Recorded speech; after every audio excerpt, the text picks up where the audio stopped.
Okay. அப்போ பழமையான அளவீட்டு முறைகள் அப்படின்னு என்னன்னு கேட்பாங்க.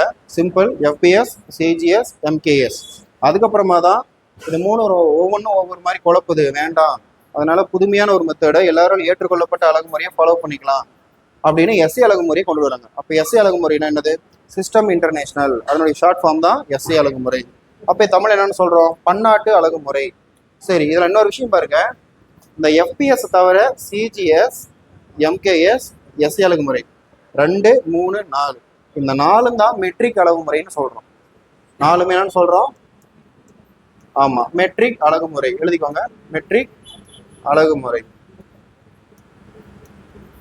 மெட்ரிக் அழகுமுறைன்னா இல்லப்பா, 2, 3, 4 மட்டும். ஆமா, சிஜிஎஸ், எம்கேஎஸ், எஸ்ஐ அழகுமுறை இது 3 மட்டும்தான். சரிங்களா? சிஜிஎஸ், எம்கேஎஸ், எஸ்சி அழகுமுறை 3 ஒன்னா சேர்த்து இதுக்கு பேர் என்னது? மெட்ரிக் அழகுமுறை அப்படின்னு சொல்றோம். மெட்ரிக் அழகுமுறைனா யூனிவர்சல் ஃபுல்லா இது எல்லாமே அக்செப்ட் பண்ணிக்கிட்டாங்க. ஓகே, நீங்க என்ன யூஸ் பண்றீங்களோ அதே மெத்தட நாங்களும் யூஸ் பண்றோம் அப்படின்னு ஒத்துக்கிட்டாங்க. அதனால மெட்ரிக் அழகுமுறைகள்ல வந்துருச்சு. ஆனா அந்த எஃபிஎஸ்ன்னு இருக்கு இல்லையா, இது மட்டும் நம்ம என்ன சொல்றோம்? ஆங்கிலேய அழகுமுறை. ஆங்கிலேய அழகுமுறைன்னு சொல்றோம். இது இன்னொரு பேரு பிரிட்டிஷ் அப்படின்னு சொல்லுவோம். British units. ஏன் அந்த பேர் வந்ததுன்னா, பெரும்பாலும் இது ஆங்கிலேய அறிவியல் அறிஞர்களால் பயன்படுத்தப்பட்ட ஒரு அழகுமுறை. அதான் எஃபிஎஸ். இப்போ வரைக்கும் நீங்க ஆங்கிலேயர்கள்லாம் யாரு? பிரிட்டிஷ்காரங்க. இங்கிலாந்துல வாழக்கூடிய பிரிட்டிஷ்காரங்க. அவங்க கிட்ட போய் 1 கிலோ தக்காளி கொடுங்க, 1 கிலோ டொமேட்டோன்னு கேட்டீங்கன்னா 1 கிலோவா அப்படின்னு அவங்களுக்கு புரியாது. அவங்க சொல்றது எல்லாமே பவுண்டு. பவுண்டுன்னு எவ்வளோங்க சார்? ஒரு தோராயமா பார்த்தீங்கன்னா கிட்டத்தட்ட 440 கிராம் சம்திங் வரும். எக்ஸாக்டா தெரியல, ஆனா 500 கிராமுக்கு குறைவு தான். அப்போ கிட்டத்தட்ட 1/2 கிலோ தான். நாம என்ன பண்ணுவோம்? என்னப்பா 1 கிலோ கேட்டா அவன் பவுண்ட்ல கொடுக்குறான், இதே தங்கம் வந்து வாங்குறது கொடுக்கறது அப்படி இருந்தா இந்த மாதிரி பிரச்சனைகள் வரலாம் இல்லையா? அப்போ இந்த மாதிரி மிஸ்கம்யூனிகேட் ஆகுறதுனால ஸோ இவங்க மட்டும் தனியா யூஸ் பண்றது என்னன்னு கேட்டீங்கன்னா எஃபிஎஸ். ஸோ இதுக்கு பேரு ஆங்கிலேய அழகுமுறை, பிரிட்டிஷ் யூனிட் சொல்றோம். நோட் பண்ணிக்கோங்க, இதை முக்கியமான கொஸ்டின். நோட் பண்ணிக்கோங்க.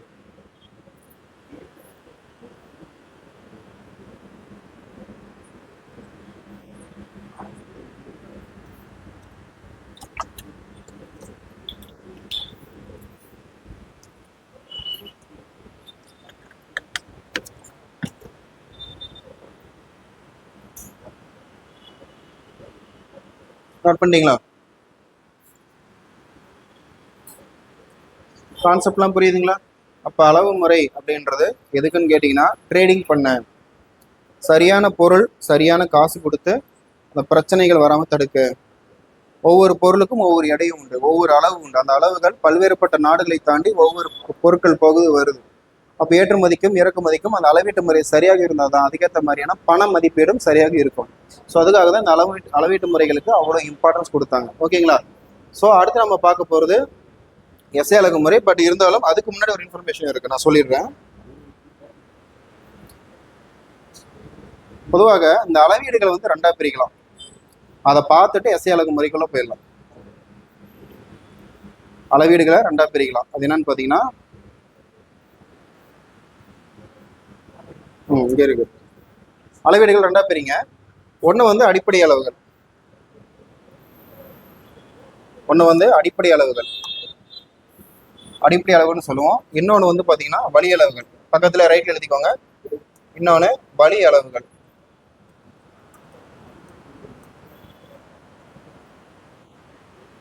அப்போ அடிப்படை அளவுகள்னா என்னது? அடிப்படையாக பயன்படுத்தக்கூடிய அளவுகள் அப்படின்னா, வேறு எந்த இயற்பியல் அளவுகளாலும் குறிப்பிடப்பட இயலாத இயற்பியல் அளவுகள் அடிப்படை அளவுகள் எனப்படும்.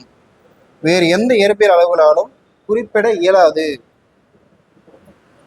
அதுதான் அடிப்படை அளவுகள் சொல்றது. அப்ப அது எடுத்துக்காட்டு நீளம், நிறை, காலம், இது எல்லாமே வந்துடும். எடுத்துக்காட்டு நீளம், நிறை, காலம். நோட் பண்ணிக்கோங்க.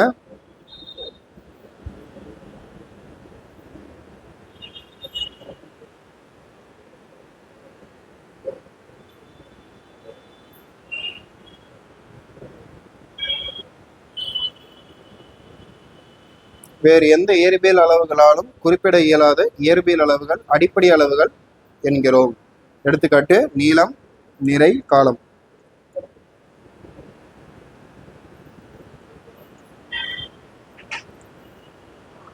இதுதான் அடிப்படை அளவுகள்.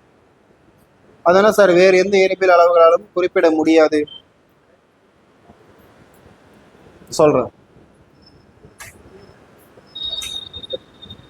இது வேண்டாம், இது வேண்டாம்.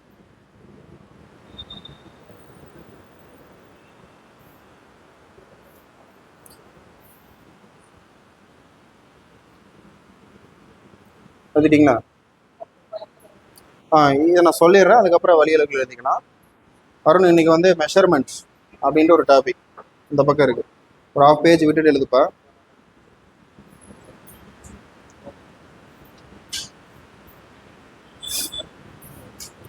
அப்போ அடிப்படை அளவுகள்னா என்ன? வேறு எந்த இயற்பியல் அளவுகளாலும் குறிப்பிட இயலாத அளவுன்னு சொல்லிட்டாங்களா? உதாரணத்துக்கு இப்போ கிலோகிராம் இருக்கு, வெயிட் இருக்கு. வெயிட் எதில் அளக்கணும்? மீட்டர்லையா, லிட்டர்லையா, இல்லை கிலோகிராமா? வெயிட்டு. வெயிட்டை நம்ம எதில் அளக்கணும்? கிலோகிராம் தான் அளக்கணும். அப்போ அந்த கிலோகிராமுக்கு பதிலாக சரி போனால் போது இன்னைக்கு ஒரு நாளைக்கு தான் நான் மீட்டரில் அளப்போமே, அப்படி அளந்தா தப்பாயிருக்குல்ல. இங்கேருந்து பஸ் ஸ்டாண்ட் எவ்வளோ தூரம் கேட்டால் 1 கிலோமீட்டர் சொல்கிறோம். சரி, ஒரு சேஞ்சுக்கு 1 லிட்டர்னு சொல்லி பார்க்கலாமே. 1 லிட்டர் நடந்து போங்க அப்படின்னா நம்மளை லூஸ் நினைப்பாங்க. யாரா அவன் பெட்ரோல் பங்குக்கு போயிட்டு 1 லிட்டர் 2 லிட்டர்னு கேட்குறோம். ஒரு சேஞ்சு சும்மா விளாண்டு பார்ப்போம், ப்ராங்க் பண்ணி பார்க்கலாம். ஒரு 1 மீட்டர் பெட்ரோல் போட்டுங்கன்னா வண்டி எடுத்து கிளம்பு. அப்போது எந்தெந்த விஷயத்தை எதில் அளக்கணுமோ அதில் தான் டினோட் பண்ணணும். அப்போது இந்த நியூமெரிக்கல் டிஜிட்டுக்கு பின்னாடி வருது பார்த்தீங்களா, அது எல்லாமே யூனிட்ஸ் சொல்கிறோம். அந்த யூனிட் நம்மளால மாற்றவே முடியாது, மாற்றவும் கூடாது. உதாரணத்துக்கு பார்த்தீங்கன்னா இப்போது லிட்டர்னு இருக்குது. லிட்டர்னு எதை அளக்கிறதுக்கு? லிக்விடு.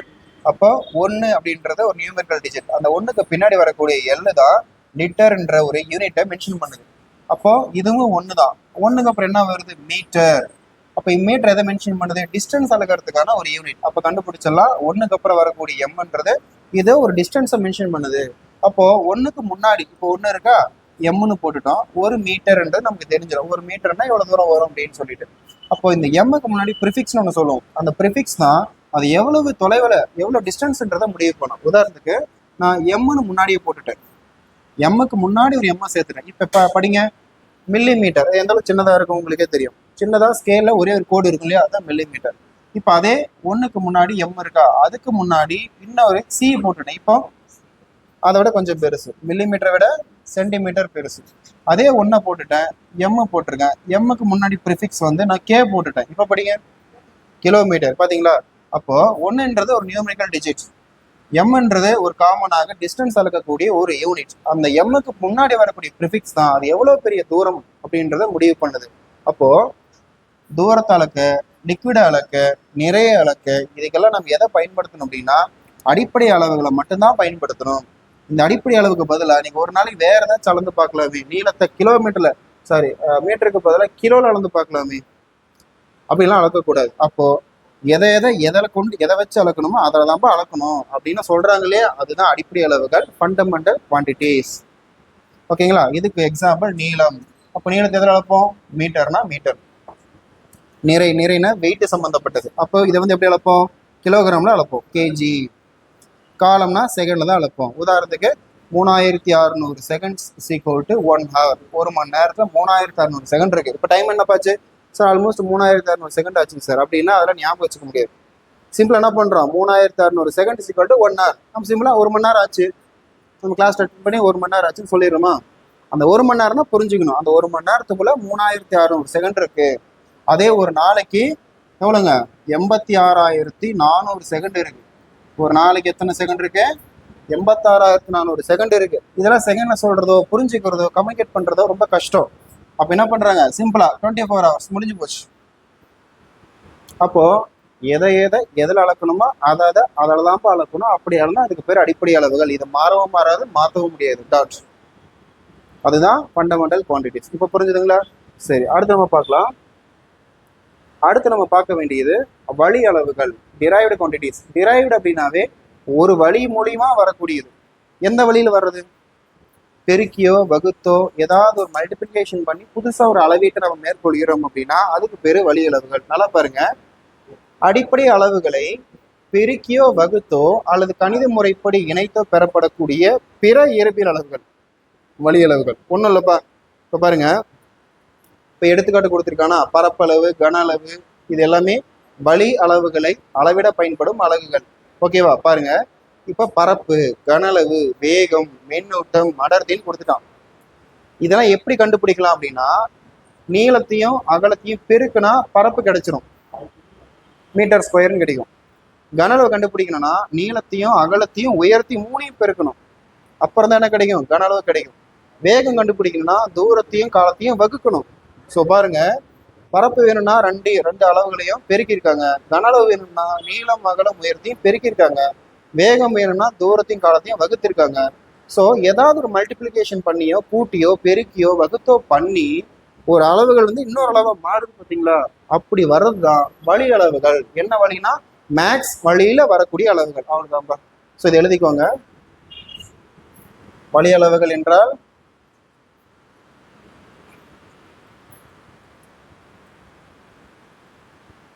அடிப்படை அளவுகளை பெருக்கியோ வகுத்தோ அல்லது கணித முறைப்படி இணைத்து பெறப்படக்கூடிய இயற்பியல் அளவுகள் வழி அளவுகள்.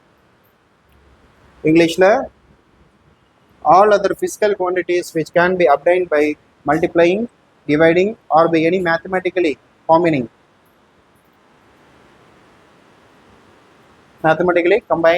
the fundamental quantities are known as derived quantities. Example, area, volume, etc.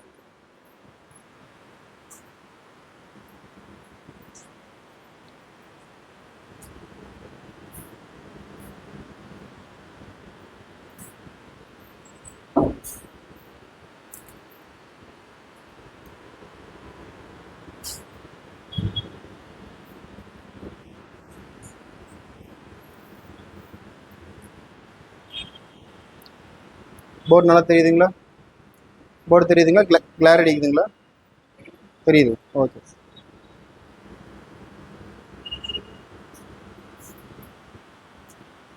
எழுதிட்டு இந்த அட்டவணையும் சேர்த்து எழுதிக்கோங்க, ரொம்ப முக்கியம். உங்களுக்கு மேக்ஸ்லையும் வரும், ஃபிசிக்ஸ்லையும் வரும்.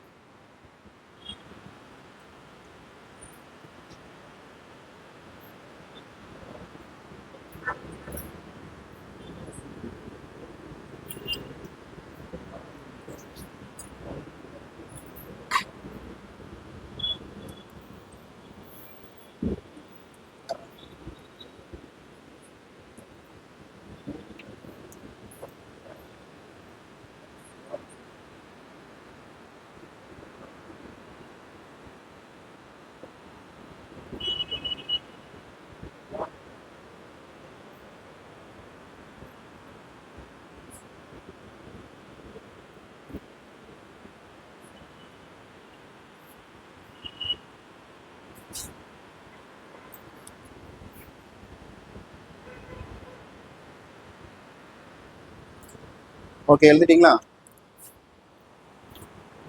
அப்போ அடிப்படை அளவுகள் அப்படின்றது அந்த அலகுகளை அந்த யூனிட்ல மட்டும்தான் அளக்கணும், வேறு எந்த அளவுகளாலும் குறிப்பிட முடியாது, குறிப்பிடவும் கூடாது. அப்போ வழியளவுகள் அப்படின்றது நமக்கு கிடைக்கப்பட்ட அடிப்படை அளவுகளை பெருக்கியோ வகுத்தோ ஏதாவது ஒரு ஃபார்முலா அப்ளை பண்ணி அதன் மூலியமாக அதன் வழியாக வரக்கூடிய அளவுகள் வழியளவுகள். ஸோ பெரும்பாலும் இதை வந்து நம்ம மேக்ஸ்ல யூஸ் பண்ணுவோம். நீளம் அகலம் காண்க, உயரத்தை காண்க, கனளவை காண்க, வேகத்தை காண்க, இதெல்லாம் நம்ம வந்து மேக்ஸ்லையும் பிசிக்ஸ்லையும் அப்ளை பண்ணோம். அவ்வளோதான். சரிங்களா? இது உங்களுக்கு புரிஞ்சிருக்கும். அதுக்கப்புறமா நம்ம என்ன பார்க்க போறோம் அப்படின்னா, தலைப்பு எஸ்ஐ அளவீட்டு முறைகள். எஸ்ஐ அளவுகள், எஸ்ஐ அளவுகள் அப்படின்னு போட்டுக்கோங்க.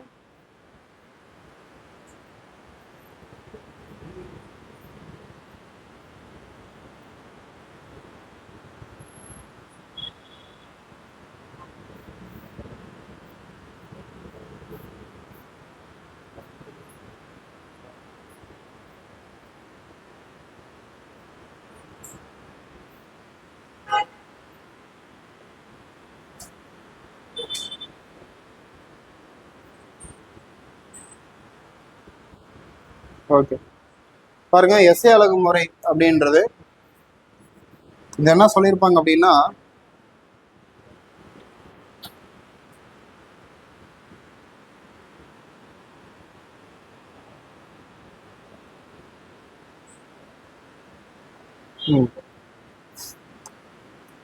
முதல்ல எஸ்ஐ அலகு முறை எப்போ கொண்டு வந்தாங்க எழுதிக்கோங்க. 1960ஆம் ஆண்டு பிரான்ஸ் நாட்டில் பாரிஸ் நகரில் நடைபெற்ற எடைகள் மற்றும் அளவீடுகள் குறித்த 11வது பொது மாநாட்டில் அறிமுகம் செய்யப்பட்டது.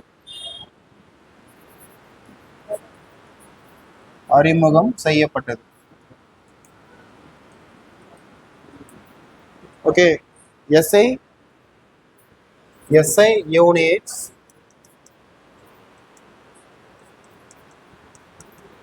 introduced in 1960 in the 11th General Conference on Weight and Measures at Paris in France. அப்போ 1960 தான் முதல்ல SI அளவீட்டு முறைகள் கொண்டு வராங்க.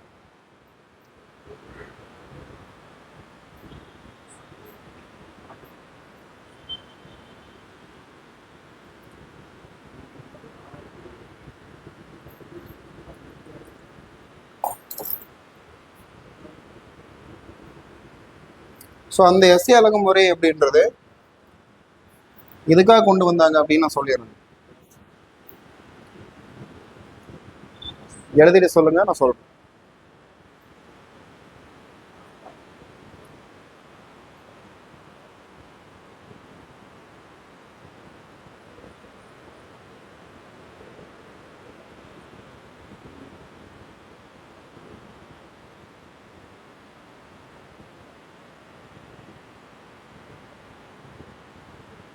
எழுதிட்டீங்களா? எதனால 1960 இது கொண்டு வந்தாங்க அப்படின்னா, நான் முன்னாடியே சொல்லியிருப்பேன். இப்போ 2 நாட்டுக்காரங்க ஒரு நாசால ஒர்க் பண்றாங்க. 2 நாட்டுக்காரங்க, இவர் ஒரு சயின்டிஸ்ட், அவர் ஒரு சயின்டிஸ்ட். இவர் வேற நாடு, அவர் வேற நாடு. நாசால ஒன்னா ஒர்க் பண்றாங்க. ஒர்க் பண்ணும்போது என்ன பண்றாங்க அப்படின்னா, ராக்கெட் ஒன்னா லான்ச் பண்றாங்க. பல டீம்லாம் ஒன்னா சேர்ந்து லான்ச் பண்ணும்போது இவங்க 2 பேரும் முக்கியமான ஒரு அதிகாரிங்க. ஸோ இவர் வேற நாடு, அவர் வேற நாடு. அப்போ என்ன பண்றாங்க, இவர் ஒரு லாங்குவேஜ்லையும் இவர் ஒரு லாங்குவேஜ்லையும் டினோட் பண்றாங்க. அந்த ராக்கெட் எவ்வளவு தூரம் போயிருக்கு, இன்னும் எவ்வளோ டைம்ல அது போய் ரீச் ஆகும் அப்படின்ற மாதிரி இவர் ஒரு மெஷர்மெண்ட்ல நோட்ஸ் எடுக்கிறாரு, இவர் ஒரு மெஷர்மெண்ட்ல நோட்ஸ் எடுக்கிறாரு. ஸோ 2 பேர்த்துடைய மிஸ்கம்யூனிகேஷனும் ரொம்ப பிரச்சனையா மாறி இவங்களுடைய பிரச்சனை சால்வ் பண்றதுக்கு முன்னாடி வானத்துல பறக்கிற ராக்கெட் விண்வெளியே தொலைஞ்சே போச்சு. அப்போ 10,000 கோடி இந்த நாசாவுக்கு நஷ்டமாயிடுது. இந்த பிரச்சனை இப்போ மட்டும் இல்லை, வேற எப்பயும் வரக்கூடாது. இதுக்கு முற்றுப்புள்ளி வைக்கணும். இதுக்கு என்ன காரணம் அப்படின்னா, இவரை ஒரு மாதிரியான யூனிட்லையும் இவரை ஒரு மாதிரியான யூனிட்லையும் அந்த மெஷர்மெண்ட் எடுத்து தான் அங்கே பிரச்சனையே. அப்போ என்ன பண்றாங்க அப்படின்னா, சரி வேண்டாம் இந்த பிரச்சனை, இதுக்கு ஒரு முற்றுப்புள்ளி வைக்கணும் அப்படின்ட்டு 1960 பிரான்ஸ் நாட்டில் பாரிஸ் நகரில் ஒரு மீட்டிங் ஒன்று போடுறாங்க. அந்த மீட்டிங் என்னன்னா, எடைகள் மற்றும் அளவீடுகள் குறித்த ஒரு 11வது பிசிக்ஸ் கான்ஃபரன்ஸ் அப்படின்ற ஒன்று போடுறாங்க. அதில் போட்டு சொல்லுங்க. ஃபோன் வருதுங்களா? பேசுங்க.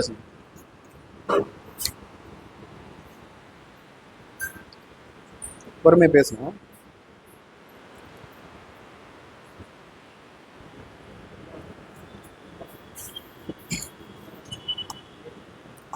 அப்போ 1960 பிரான்ஸ் நாட்டின் பாரிஸ் நகரின் ஒரு 11வது மாநாட்டம்னா கூட்டுறாங்க. அந்த மாநாடுடைய அப்ஜெக்டிவ் என்னன்னு பார்த்தீங்கன்னா, எடைகள் மற்றும் அளவீடுகள் குறித்த 11வது மாநாடு. ஸோ இந்த மாநாட்டில் SI அலகுமுறையை கொண்டு வரலாம் அப்படின்னு ஒரு தீர்மானத்துக்கு வராங்க. அந்த SI அலகுமுறை அப்படின்றது ஒரு நாட்டுக்கு இன்னொரு நாட்டுக்கு இருக்கக்கூடிய கம்யூனிகேஷன் ப்ராப்ளம் வரக்கூடாது. மெஷர்மெண்ட் இங்கே 1 கிலோ 1000 கிராம் அப்படின்னா இந்தியாவில் எங்கே போய் அளந்தாலும் 1000 கிராம் தான். அதே மாதிரி இந்தியாவில் மட்டும் இல்லை, இங்கே அளந்தாலும் அதே தான், சைனா அளந்தாலும் அதே தான் அப்படின்ற மாதிரி சொல்றாங்க. ஓகேங்களா? அடுத்து பார்க்கலாமா?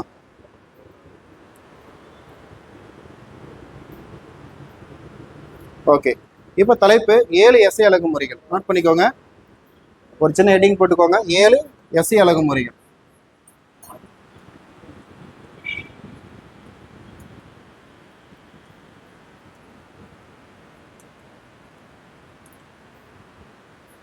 Seven SI units.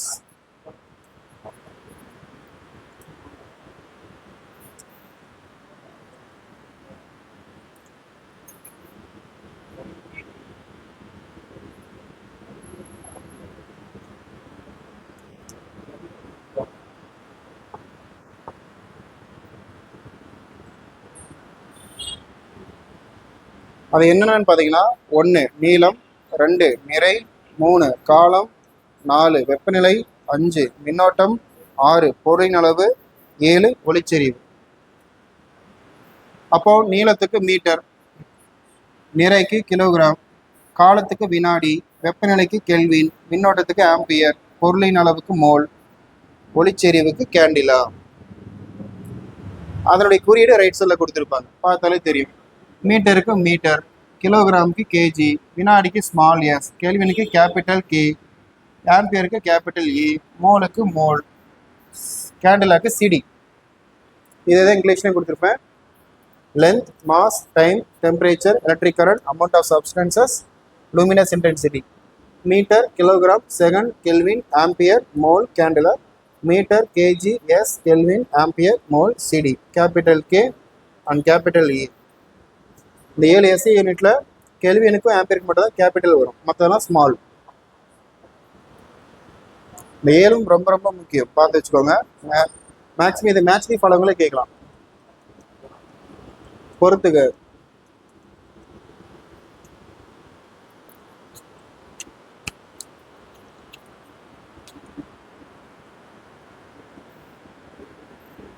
பொறுத்துக்களை கேட்கலாம்.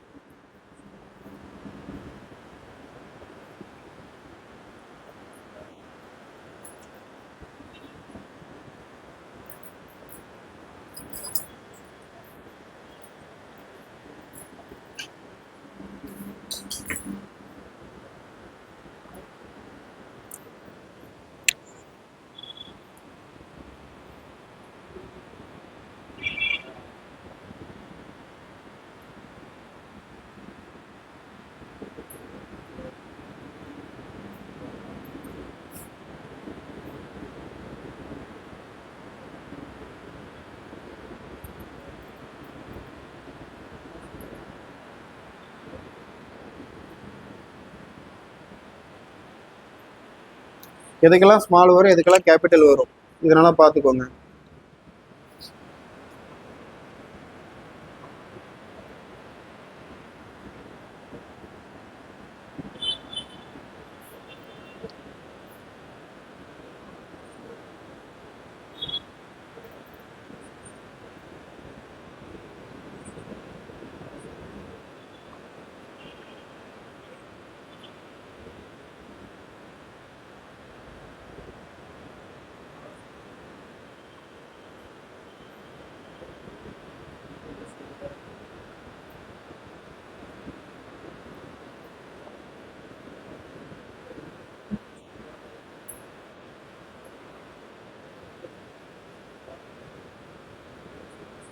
இது குரூப் 2 குரூப் ஏலையும் கேட்பாங்க மெஷர்மெண்ட்டை பற்றி.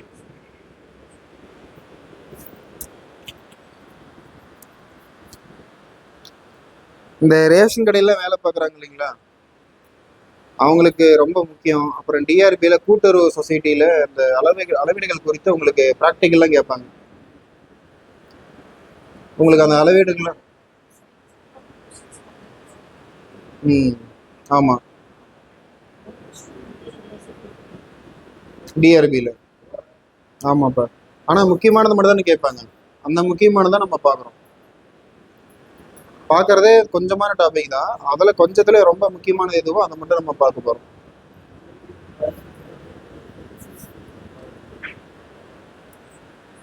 முடிச்சிங்கன்னா சொல்லுங்கள், அடுத்து போகலாம். தமிழில் இருக்கிறதா எழுதுறீங்க? தமிழ் நோட்ஸ் மட்டும் எழுதிக்கோங்க எழுதிக்கோங்க.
வந்துட்டீங்களா? ஓகே. இதில் பாருங்க, அப்போ நீளத்தை அளக்கணும். எதில் தான் அளக்கணும்? மீட்டர் தான் அளக்கணும். குறியீடு எம். நிறைய அளக்கிறோம். நிறையனா ஒரு வெயிட்டு சம்மந்தப்பட்ட விஷயம். அப்போ நிறையின் எஸ்ஐ அலகு கிலோகிராம். குறியீடு தெரியும் கேஜி. காலத்தை நம்ம வினாடியில் தான் அளக்கணும். வினாடிக்கான குறியீடு எஸ். வெப்பநிலை எல்லாரும் பண்ணக்கூடிய தவறு எதுனா இதுதான். வெப்பநிலை ஒன்று என்ன பண்ணிடுவாங்கன்னா டிகிரி செல்சியஸ் அப்படின்னு நினச்சிடுவாங்க. ஆனால் வெப்பநிலைக்கான எஸ்ஐ அலகுன்னு கேட்டாங்கன்னா கெல்வின் மட்டும் தான் போடணும். அந்த குறியீடை கேபிட்டல் கீழே போடணும். மின்னோட்டம்னா எலக்ட்ரிக் கரண்ட். மின்சாரம் ஓடக்கூடிய அந்த அணு துகள்கள் ஓடிச்சுன்னா அதான் மின் ஓட்டம்னு சொல்கிறோம். அந்த மின்னோட்டத்தை எதில் அளக்கணும் அப்படின்னா ஆம்பியரில் தான் அளக்கணும். ஆம்பியருக்கு ஒரு மீட்டர் வச்சுருப்பாங்க. ஸோ அது எந்த அளவுக்கு மின்னோட்டம் மின்சாரம் பாய்கிறது அப்படின்றத கண்டுபிடிக்கிறதுக்கான ஒரு மீட்டர். அதனுடைய குறியீடு ஆம்பியர் ஏ. பொருளின் அளவு அப்படின்றது மோல் அளப்பாங்க. குறியீடு மோல். ஒளி செறிவு அப்படின்றது கேண்டிலால் அளப்பாங்க. கேண்டிலாவுக்கு சிடின்னு சொல்லுவாங்க. சரி, இதில் பாருங்க, உங்களுக்கு டவுட் வந்திருக்கலாம், எல்லாமே ஸ்மாலில் இருக்கு, ஏன் கேவும் இந்த ஏவும் மட்டும் கேபிட்டல் இருக்கு அப்படின்ட்டு. பொதுவாக இந்த வெப்பநிலை யார் கண்டுபிடிச்சாங்களோ அவங்களுடைய பேரையே நம்ம அலகலை யூஸ் பண்ணும்போது அவங்களுடைய குறியீட்டை நம்ம பயன்படுத்துகிறப்போ மரியாதை நிமித்தமாக நம்ம என்ன பண்ணுவோம்? கேபிட்டலில் தான் கேனு போடணும். அது ஒரு மரியாதைக்காக. அப்போ மின்னோட்டத்தை யார் கண்டுபிடிச்சா? ஆம்பியர் என்ற ஒரு சயின்டிஸ்ட். அப்புறம் அவர் கண்டுபிடிச்சதுக்கான இன்ஸ்ட்ருமெண்ட்டுக்கு பேர் ஆம்பியர் தான். அப்போ நம்ம ஆம்பியரை கண்டுபிடிச்சு நம்ம டினோட் பண்ணும் பொழுது அவருடைய பேரை நம்ம சிங்கிள் லெட்டர் எழுதும் போது மரியாதைக்காக என்ன பண்றோம்? கேபிட்டலை டினோட் பண்ணுவோம். ஒன்றும் இல்லைப்பா, யார் கண்டுபிடிச்சாங்களோ அவங்களுடைய பேரை குறியீடா பயன்படுத்துறப்ப கேபிட்டலா போடணும். முழுசாக எழுதும்போது ஃபர்ஸ்ட் லெட்டர்ல ஸ்மால்ல போடணும். உதாரணத்துக்கு நியூட்டன் எழுதுறோமா, புவியீர்ப்பு விசை யார் கண்டுபிடிச்சா? நியூட்டன், ஐசக் நியூட்டன் சொல்றோமா. அப்போ நியூட்டன் அப்படின்னா சிம்பிள்ல எழுதும்போது கேபிட்டல் என்னால போடணும். அது எழுதும்போது ஸ்மால் இப்படி எழுதணும். புரியுதுங்களா? அப்போ ஃபர்ஸ்ட் லெட்டர் ஸ்மால் வரணும். சிம்பிள்ல வந்தா கேபிட்டல்ல ஒரே லெட்டர்ல வரணும். அதனாலதான் உங்களுக்கு ரூல்ஸ் இப்படி கேபிட்டல் கே, கேபிட்டல் ஏ. இது ரெண்டு பேருமே சயின்டிஸ்டுடைய பேர். அவ்வளவுதான். இதுல பாருங்க, நீளம்னா தெரியும், ஒரு புள்ளியிலிருந்து இன்னொரு புள்ளி வரைக்கும் இடைப்பட்ட ஒரு தூரம், அதுதான் நீளம். நிறைன்றது ஒரு வெயிட்னு சொல்லலாம். அப்போ நிறை அப்படின்றது ஒரு 1000 கிராம் ஈக்குவல் டு 1 கிலோகிராம் அப்படின்னு சொல்றோம். அது நிறைய கிலோகிராம்ல டினோட் பண்ணுவோம். காலம்ன்றது வினாடிகள், அது எல்லாரும் தெரிஞ்சது. வெப்பநிலைன்னு என்ன சார்? வெப்பம்னா என்ன? வெப்பநிலைன்னு என்ன? வெப்பம்ன்றது தீக்குச்சியும் சுடும், சூரியனும் சுடும். ஆனா ரெண்டுக்கும் உள்ள வெப்பநிலைகள் மாறுபடுதில்ல. இது கம்மியா சுடும், தீக்குச்சி கம்மியா சுடும், சூரியன் அதிகமா சுடும். அப்போ அந்த வெப்பத்தினுடைய நிலையை அளந்து பார்க்கறதுக்கு பேர் தான் வெப்பநிலை. வெப்பத்தினுடைய தற்போதைய நிலை என்ன? கம்மியா சுடுதா, அதிகமா சுடுதா, அதான் வெப்பநிலை. ஓகேங்களா? அப்போ அது உங்களுக்கு தெரிஞ்சிருச்சு. மின்னோட்டம்னா ஒரு ஒயர்ல, ஒரு சின்ன ஒயர்ல எந்த அளவுக்கு மின்சாரம் பாயுது அதை தொட்டா பார்க்க முடியும், ஷாக் அடிச்சிடும். அப்போ ஒயருக்கும் இன்னொரு ஒயருக்கும் நடுவில் ஒரு மீட்டர் வச்சிருவாங்க. அந்த ஒயர்ல போகக்கூடிய கரண்ட் இந்த மீட்டரை தாண்டி இந்த பக்கம் வெளியே வரும்போது நீடல் காட்டும், இவ்வளவு கரண்ட் வந்து பாஸ் ஆகுது அப்படின்னு. அதுக்கு பேர் அம்மீட்டர். ஓகே, அடுத்து அம்மீட்டர்ல ஆம்பியர். அடுத்தது பொருளின் அளவு. இந்த பொருளின் அளவு பொறுத்த வரைக்கும் நம்ம எதில் அளப்புனா மோல். உங்களுக்கு இந்த பொருளின் அளவுனா என்ன, ஒளிச்செறிவுனா என்னன்றது தெரிஞ்சிருக்காது. பொருளின் அளவு அப்படின்னா நம்ம கிட்ட ஒரு பொருள் இருக்கு, என் கையில இந்த பென் இருக்கு, இந்த பெண்ணுடைய வெயிட் எது தீர்மானிக்குது? அந்த பொருளுக்கு உள்ள இருக்கக்கூடிய மைக்ரோ பார்ட்டிகல்ஸ். புரியுதுங்களா? அதாவது ஆட்டம்ஸ், மூலக்கூறுகள்னு சொல்றோம் இல்லையா, மாலிகூல்ஸ். இப்போ நம்ம கையில ஒரு சின்னதாக ஒரு லட்டு இருக்கு. அந்த லட்டு வந்து 1 கிலோ வருதுன்னு வச்சுக்கோம். இந்த 1 கிலோ வெயிட் வர்றதுக்கு காரணம் என்ன? அந்த லட்டுக்குள்ள ஒழிஞ்சிருக்கக்கூடிய இன்கிரீடியன்ஸ், அந்த பூந்தி, அந்த ஸ்வீட்னஸ் எல்லாமே சேர்ந்து வெயிட் வரும். ஒவ்வொரு பூந்தியா ஒவ்வொரு துகள்களை எடுத்துட்டோம் அப்படின்னா ஒண்ணுமே இருக்காது, ஜீரோ. அதே போலதான் பொருளின் அளவு அப்படின்றது ஒரு பொருளுக்குள்ள இருக்கக்கூடிய துகளின் எண்ணிக்கை. அந்த துகளின் எண்ணிக்கை அளந்து பார்த்தா நம்ம மோல்ல தான் சொல்லணும். அதுதான் நம்ம என்ன சொல்றோம், பொருளின் அளவை மோல்ல தான் சொல்லணும். ஒளிச்செறிவுனா இப்போ ஒரு மெழுகுவர்த்தி எரிஞ்சாலும் வெளிச்சம் கொடுக்கும், சரிங்களா? இந்த ரூம் ஃபுல்லா பிரைட்டா எல்லா லைட்டையும் ஆன் பண்ணாலும் வெளிச்சம் கொடுக்கும்.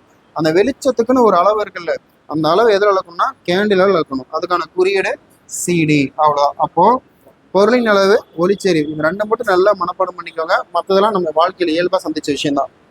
அடுத்து போலாங்களா?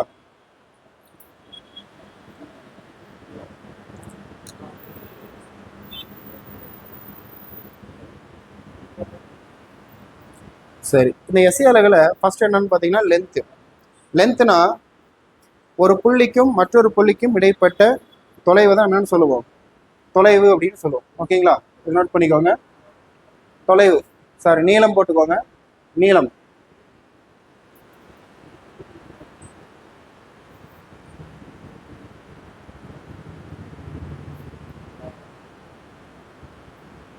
நீளம்னா என்னது? ஒரு புள்ளிக்கும் மற்றொரு புள்ளிக்கும் இடைப்பட்ட தொலைவு, அதுதான் நீளம். பேசு.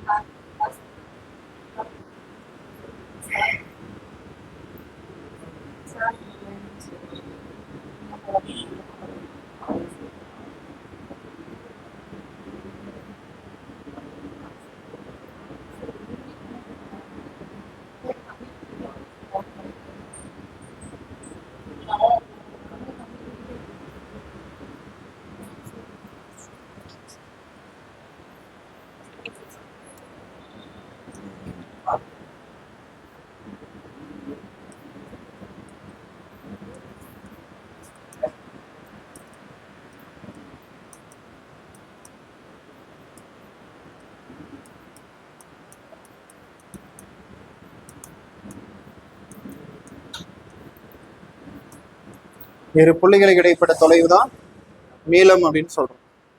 The distance between one point to another point known as length. இது எழுதிட்டு ஒரு புள்ளி இன்னொரு புள்ளி இடைப்பட்ட தொலைவு, இதுதான் நீளம் சொல்றேன்.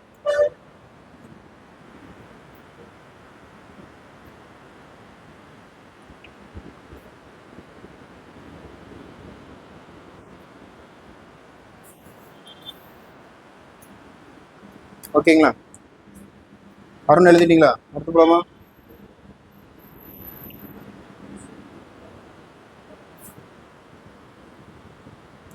பாருங்க, நீளத்தின் அலகு மீட்டர். நோட் பண்ணிக்கோங்க. இப்போ நீளத்தை பற்றி தான் பார்த்துட்டு இருக்கோம். நீளத்தின் அலகு மீட்டர், அதனுடைய குறியீடு மீட்டர். சிறிய அளவீடுகளுக்கு மில்லிமீட்டர், சென்டிமீட்டர் பயன்படுத்துவோம். அதுவே பெரிய அளவீடுகளுக்கு என்ன பண்ணுவோம்?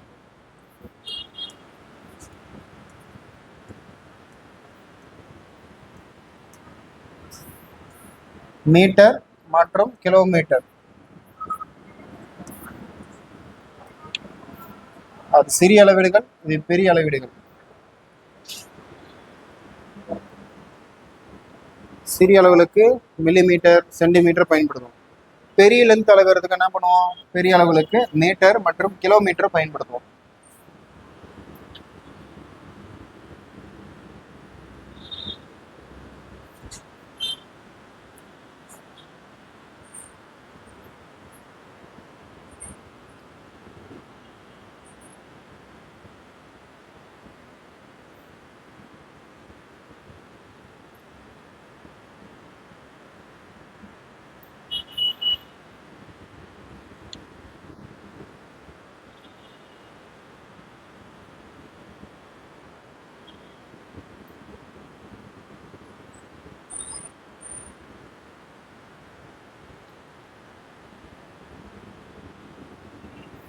இப்போ அதிகபட்சம் கிலோமீட்டர் இருக்கு.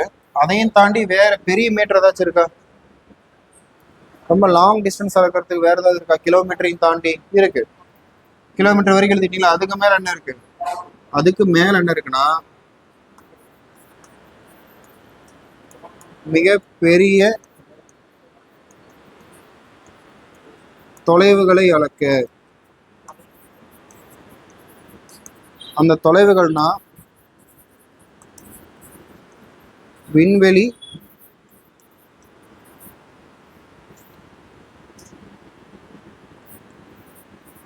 பொருட்களான விண்மீன்,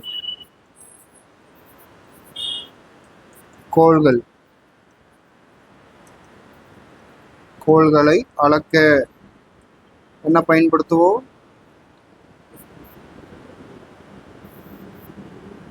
அதாவது வானியல் அலகு.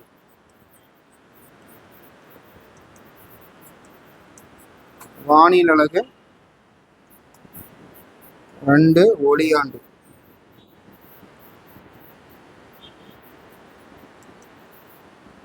வானியல் அலகுனா astronomical units.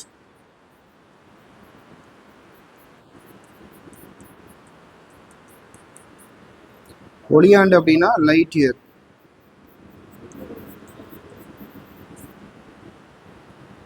ஒளியாண்டுனா light year.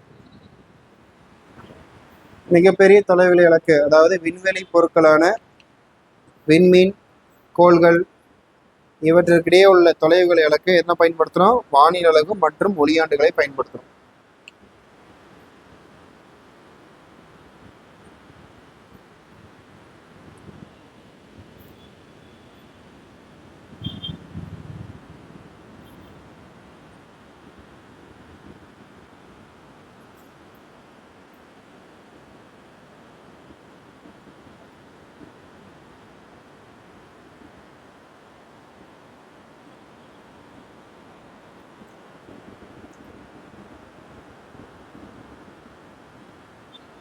எழுதிட்டீங்களா? Okay.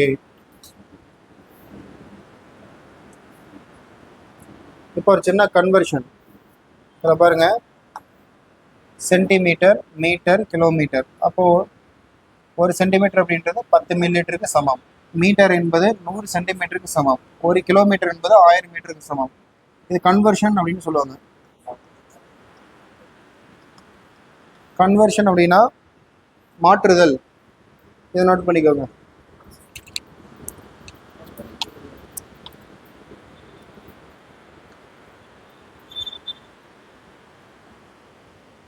அப்போ 1000 மீட்டர் வந்ததான் 1 கிலோமீட்டர் இல்லையா?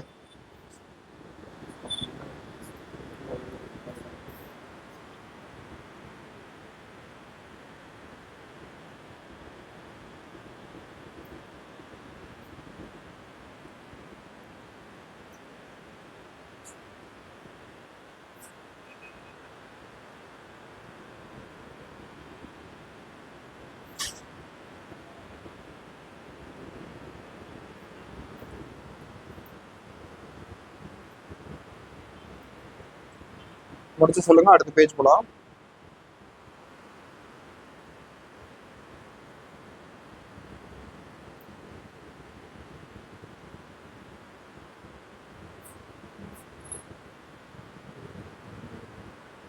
ஓகே, சரி அடுத்து பார்க்கலாம்.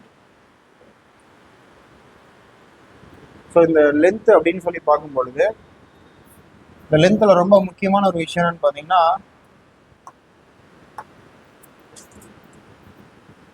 வானில் அலகு 2 ஒளியாண்டு. அப்போ வானில் அலகுனா என்ன, இதை பற்றி பார்த்தலாம். வானில் அலகு அப்படின்றது சூரியனின் மையத்திற்கும் பூமியின் மையத்திற்கும் இடைப்பட்ட சராசரி தொலைவு. இதில் இல்லையா, இங்கே இருக்கு பாருங்க. பூமிக்கும் சூரியனுக்கும் இடையே உள்ள தொலைவு ஒரு வானில் அலகு என்கிறோம்.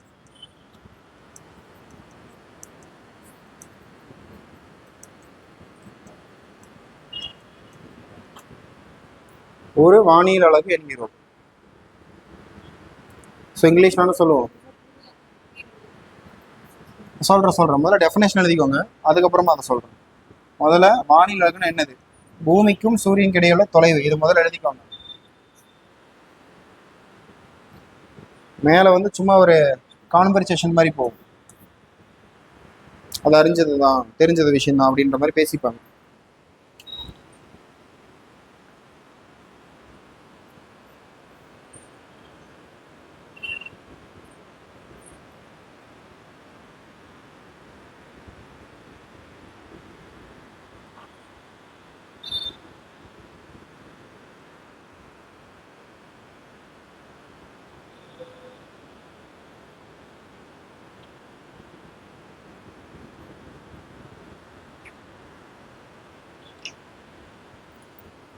இதுக்கு என்ன விளக்கம் அப்படின்னா, பாருங்க, இந்த சூரியனுடைய மையத்திற்கும் பூமியினுடைய மையத்திற்கும் இடைப்பட்ட சராசரி தொலைவு தான் ஒரு வானியல் அலகு அப்படின்னு சொல்றோமா. ஸோ அதை ஏன் நம்ம இதை அளக்குறோம் அப்படின்னா, இந்த வானியல் அலகு பொறுத்த வரைக்கும் இந்த சர்க்குலர் இருக்குல்ல, சர்க்குலர்ல தான் நடுவில் சூரியன் இருக்கும், இங்கே பூமி இருக்கும். பூமி ஒரு முறை சுற்றிட்டு வந்தால் 12 மாதம். அப்போது ஹாஃப் சர்க்கிள் முடிச்சதுன்னா 6 மாதம். அடுத்து ஹாஃப் சர்க்கிள் முடிக்க 6 மாதம். அப்போது நல்லா பாருங்கள். ஸோ நம்மளுடைய பூமி ஹாஃப் சர்க்கிள் முடிக்க 6 மாதம் ஆகுதா. ஸோ இந்த 6 மாதம் கேப்பில் முதல் 6வது மாதம் தொடக்கத்தில் ரொம்ப அண்மை தொலைவில் இருக்கும். அண்மைனா ரொம்ப பக்கத்தில் இருக்கும். அப்போ எப்படி இருக்குன்னா 147.2 மில்லியன் கிலோமீட்டர் தொலைவில் இருக்கும். நம்ம பூமியும் சூரியன் எவ்வளோ தூரம் இருக்கும்? 147.2 மில்லியன் கிலோமீட்டர் தொலைவில் இருக்கும்.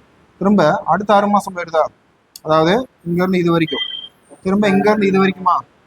அப்போ இந்த கேப்பில் ரொம்ப அதிகமாக போயிடும். 152.1 மில்லியன் கிலோமீட்டர் தூரத்துக்கு போயிடும். ஓகேங்களா? அப்போ இதுக்கு பேர் நம்ம சேய்மை தொலைவு அப்படின்னு சொல்லுவோம். சேய்மை தொலைவு அப்படின்னு சொல்லுவோம். அப்போது அண்மை தொலைவுனா எவ்வளோ? 147.2 மில்லியன் கிலோமீட்டர். சேய்மை தொலைவுனா 152.1 million kilometre. இப்போ ரெண்டையும் நம்ம கூட்டணும். 152.7 ப்ளஸ் 147.2 கூட்டோம்னா உங்களுக்கு எவ்வளோ கிடைக்கும்? 299 சம்திங் கிடைக்கும். சரிங்களா? ஒரு 2 வச்சுக்கலாம். போட்டோம் அப்படின்னா வகுத்தோம், 2ஆல் வகுத்தோம் அப்படின்னா 149.6 மில்லியன் கிலோமீட்டர் கிடைக்கும். ஸோ இதை தான் உங்களுக்கு என்ன சொல்கிறாங்கன்னா ஒரு வானியல் அலகு அப்படின்னு சொல்கிறாங்க. அதாவது இங்கே ஒரு டிஸ்டன்ஸில் இருக்கா, இங்கே ஒரு டிஸ்டன்ஸில் இருக்கா, ரெண்டையும் கூட்டி 2ஆல் வகுத்தீங்கன்னா ஆவரேஜ் டிஸ்டன்ஸ் கிடைச்சிடும். அந்த ஆவரேஜ் டிஸ்டன்ஸ் தான் நம்ம ஒரு வானியல் அலகு அப்படின்னு சொல்கிறோம். ஸோ இதை நோட் பண்ணிக்கோங்க. இதுக்கு பேர் இந்த டயராமை போட்டுக்கோங்க. இது சூரியன், இது பூமி, நடுவில் ஒரு கோடு போட்டு முதல் 6 மாதம் அண்மை தொலைவில் இருக்கும், அடுத்த 6 மாதம் சேமை தொலைவில் இருக்கும். அண்மை தொலைனா பெரிலியன், சேமை தொலைனா அஃபீலியன்.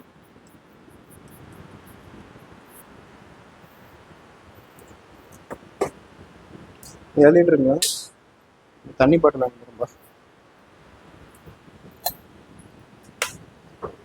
தண்ணி ஆர்டர் பண்ண இன்னும் வரல.